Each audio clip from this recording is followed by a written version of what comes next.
ಮಳವಳ್ಳಿ ತಾಲೂಕಿನ ಕಾಗೇಪುರ ಗ್ರಾಮದ ವಸತಿ ಶಾಲೆಯಲ್ಲಿ ಮೇಘಾಲಯ ಮೂಲದ 2 ಮಕ್ಕಳ ಸಾವಿನ ಪ್ರಕರಣ ಸಮಗ್ರ ತನಿಖೆ ನಡೆಸಿ ತಪ್ಪಿತಸ್ಥರಿಗೆ ಕಠಿಣ ಶಿಕ್ಷೆ ವಿಧಿಸಬೇಕು ಅಂತ ಭಾರತ ಕಮ್ಯುನಿಸ್ಟ್ ಪಕ್ಷ ಮಾರ್ಕ್ಸ್ವಾದಿದ ಜಿಲ್ಲಾ ಕಾರ್ಯದರ್ಶಿ ಟಿಎಲ್ ಕೃಷ್ಣೇಗೌಡ ಆಗ್ರಹಿಸಿದರು. ಸುದ್ದಿಗೋಷ್ಠಿಯಲ್ಲಿ ಮಾತನಾಡಿದ ಅವರು, ಸದರಿ ಮಕ್ಕಳ ಸಾವು ಸೈದ್ಧಾಂತಿಕ ಸಂಚಿನ ಫಲವಾಗಿದ್ದು, ರಾಜ್ಯದಲ್ಲಿ ಈ ರೀತಿ ಈಶಾನ್ಯ ರಾಜ್ಯಗಳಿಂದ 923ಕ್ಕೂ ಹೆಚ್ಚು ಮಕ್ಕಳಿದ್ದು ವಿವಿಧ ವಸತಿ ಶಾಲೆಗಳಲ್ಲಿ ವಿದ್ಯಾಭ್ಯಾಸ ಮಾಡುತ್ತಿರುವ ಮಾಹಿತಿ ಇದೆ ಎಂದರು. ಈಶಾನ್ಯ ರಾಜ್ಯಗಳಿಂದ ಕರೆತರುವ ಮಕ್ಕಳನ್ನ ದಾಸೋಹಕ್ಕೆ ಹೆಸರಾದ ಮಠ, ವಸತಿ ಶಾಲೆಗಳಲ್ಲದೆ ವಸತಿ ವ್ಯವಸ್ಥೆಯೇ ಇಲ್ಲದ ಶಾಲೆಗಳಲ್ಲಿ ಕಲಿತಾ ಇದ್ದು, ಈ ಮಕ್ಕಳಿಗೆ ಸೈದ್ಧಾಂತಿಕ ಮತ್ತು ದೊಣ್ಣೆ ಹಾಗೂ ಕತ್ತಿ ವರ್ಸಿಯಂತಹ ಶಸ್ತ್ರಾಭ್ಯಾಸ ತರಬೇತಿಯನ್ನ ನೀಡಲಾಗ್ತಾ ಇದೆ ಅಂತ ಆರೋಪಿಸಿದರು. ಇದೀಗ ಸಾವಿಗೀಡಾದ ಮಕ್ಕಳು ಕಿರುಗಾವಲು ಶಾಲೆಯಲ್ಲಿ ದಾಖಲಾತಿ ಹೊಂದಿ ಕಾಗೇಪುರದ ಗೋಕುಲದಲ್ಲಿ ತರಬೇತಿ ಪಡಿತಾ ಇದ್ರು. ಗ್ರಾಮಗಳಲ್ಲಿ ನಡೆದ ಕಾರ್ಯಕ್ರಮಗಳ ಉಳಿದ ಊಟ ಇವರಿಗೆ ನೀಡಲಾಗ್ತಾ ಇತ್ತು. ಇವರನ್ನ ತೋರಿಸಿ ದಾನಿಗಳು ಮತ್ತು ಕಾರ್ಪೊರೇಟ್ ಸಂಸ್ಥೆಗಳಿಂದ ಹಣ ಸಂಗ್ರಹಿಸುವ ಹುನ್ನಾರ ಇರೋ ಸಾಧ್ಯತೆ ಇದೆ ಅಂತ ಅನುಮಾನ ವ್ಯಕ್ತಪಡಿಸಿದರು.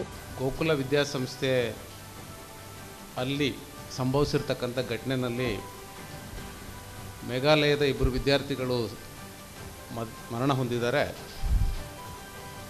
ಅದು ಮೇಲ್ನೋಟಕ್ಕೆ ಕಾಣುವಷ್ಟು ಸರಳವಾದ ನೇರವಾದ ವಿಚಾರ ಅಲ್ಲ. ಇದೊಂದು ಬಹಳ ವರ್ಷಗಳಿಂದ ನಡೀತಾ ಇರತಕ್ಕಂಥ ಸೈದ್ಧಾಂತಿಕ ಸಂಚು. ಆ ಸಂಚಿನ ಪ್ರಕಟಣೆ ಇದು. ನಾವು ಯಾಕಿದ್ರೆ ಹೇಳ್ತಾ ಇದ್ದೀವಿ ಅಂತ ಹೇಳಿದ್ರೆ, ಕರ್ನಾಟಕ ರಾಜ್ಯದಲ್ಲಿ ಈ ರೀತಿ ಈಶಾನ್ಯ ಭಾರತದಿಂದ ಬಂದು ಕಲಿತಾ ಇರತಕ್ಕಂಥ 923 ಮಕ್ಕಳುಗಳಿದ್ದಾರೆ. ಅವರೆಲ್ಲರೂ ಅನಾಥರು, ನಿರ್ಗತಿಕರು ಅನ್ನುವಂಥ ಹೆಸರಿನಲ್ಲಿ ಕರ್ಕೊಬಂದು ಬೇರೆ ಬೇರೆ ಶಿಕ್ಷಣ ಸಂಸ್ಥೆಗಳಲ್ಲಿ, ವಸತಿ ರಹಿತ ಶಿಕ್ಷಣ ಸಂಸ್ಥೆಗಳಲ್ಲಿ ವಸತಿಯ ಹೆಸರಿನಲ್ಲಿ ಅವ್ರಿಗೆ ಶಿಕ್ಷಣವನ್ನು ಕೊಡ್ತಕ್ಕಂಥ ಹೆಸರಿನಲ್ಲಿ ಸೈದ್ಧಾಂತಿಕ ಮತ್ತು ಶಸ್ತ್ರ ತರಬೇತಿಗಳನ್ನು ನೀಡಲಾಗ್ತಾ ಇದೆ. ಇದೊಂದು ಗಂಭೀರವಾದಂಥ ಆರೋಪವನ್ನೇ ನಾನು ಮಾಡ್ತಾ ಇದ್ದೀನಿ. ಯಾಕೆ ಅಂತ ಹೇಳಿದ್ರೆ, ಈ 923 ಮಕ್ಕಳು ಯಾರೂ ಕೂಡ ಸಿದ್ಧಗಂಗಾ ಮಠದಲ್ಲಾಗಲಿ, ಆದಿಚುಂಚನಗಿರಿ ಮಠದಲ್ಲಾಗಲಿ, JSS ಮಠದಲ್ಲಾಗಲಿ ಓದ್ತಾ ಇಲ್ಲ. ಕರ್ನಾಟಕದಲ್ಲಿ ಆಹಾರ ಮತ್ತು ಶಿಕ್ಷಣದ ದಾಸೋಹಕ್ಕೆ ಹೆಸರಾಗಿರ್ತಕ್ಕಂಥ ಯಾವ ಮಠದಲ್ಲಿಯೂ ಕೂಡ ಈ ಮಕ್ಕಳಿಲ್ಲ. ಬದಲಾಗಿ ಗೋಕುಲ ವಿದ್ಯಾಸಂಸ್ಥೆ ಅಂತ ಒಂದು ಅಭಿನವ ಭಾರತಿ ಅಂತ ಒಂದು ಸಂಸ್ಥೆಯಲ್ಲಿ ಈ ರೀತಿ RSS ವ್ಯಕ್ತಿಗಳು ಮತ್ತು RSS ಸಂಸ್ಥೆಯ ಸಂಪರ್ಕ ಮತ್ತು ನಿಯಂತ್ರಣದಲ್ಲಿರ್ತಕ್ಕಂಥ ಶಿಕ್ಷಣ ಸಂಸ್ಥೆಗಳಲ್ಲಿ ಇವರು ಕಲಿತಾ ಇದ್ದಾರೆ.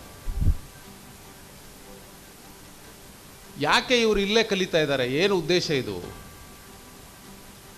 ಅವ್ರಿಗೆ ಕಾಗೇಪುರದಲ್ಲೂ ಕೂಡ ಕೇವಲ ಶಿಕ್ಷಣವನ್ನು ಕೊಡ್ತಾ ಇರಲಿಲ್ಲ. ಅವ್ರಿಗೆ ದೊಣ್ಣೆ ವರ್ಷೆ, ಕತ್ತಿ ವರ್ಷೆಗಳನ್ನು ಕಲಿಸ್ತಕ್ಕಂಥ ಪ್ರಯೋಗಗಳು ಕೂಡ ನಡೀತಾ ಇದ್ವು ಅನ್ನೋದು ಅಲ್ಲಿಯ ಸಾರ್ವಜನಿಕರು ಹೇಳ್ತಾ ಇದ್ದಾರೆ. ಇಲ್ಲಿ ಮಕ್ಕಳನ್ನು ಬಿಟ್ಟು ನಾರ್ತ್ ಈಸ್ಟ್ ಅವ್ರನ್ನ ಯಾಕೆ ಕರ್ಕೊಬಂದು ಈ ರೀತಿ ತರಬೇತಿಗಳನ್ನು ಕೊಡ್ತಾ ಇದ್ದಾರೆ ಅಂತ ಹೇಳಿದ್ರೆ, ನಾರ್ತ್ ಈಸ್ಟ್ ಬಹಳ ಮುಖ್ಯವಾಗಿ ಬಹಳ ದಿನಗಳಿಂದ ಹಿಂದುತ್ವದ ಕೋಮುವಾದಿ ರಾಜಕಾರಣದ ನೆಲೆ ಆಗಿರಲಿಲ್ಲ. ಅತಿ ಹೆಚ್ಚು ಬುಡಕಟ್ಟು ನಿವಾಸಿಗಳು ವಾಸ ಮಾಡ್ತಕ್ಕಂಥ ಅವ್ರದ್ದೇ ಆದಂಥ ಸ್ಥಳೀಯ ಅಸ್ಮಿತೆ ಮತ್ತು ಸಂಸ್ಕೃತಿಯನ್ನು ಒಳಗೊಂಡಿರ್ತಕ್ಕಂಥ ಪ್ರದೇಶ.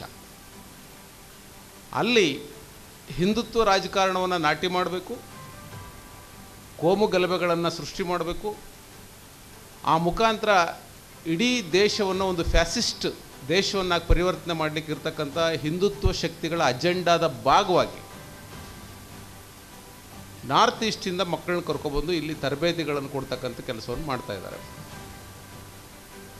ಈಗ ನಾವು ಮಳವಳ್ಳಿ ತಾಲೂಕಿನ ವಿದ್ಯಾರ್ಥಿಗಳ ದಾಖಲಾತಿಗಳನ್ನೆಲ್ಲ ಪರಿಶೀಲಿಸಿದಾಗ BO ಕಚೇರಿನಲ್ಲಿ ಕೂತ್ಕೊಂಡೇನೆ, ಅವರು ಗೋಕುಲ ಸಂಸ್ಥೆಗೆ ಅಡ್ಮಿಷನ್ನೇ ಆಗಿಲ್ಲ. 20 ಮಕ್ಕಳು ಅಡ್ಮಿಷನ್ ಆಗಿರೋದು ಕಿರ್ಗಾವಲಲ್ಲಿರ್ತಕ್ಕಂಥ ಒಂದು ಶಿಕ್ಷಣ ಸಂಸ್ಥೆಗೆ.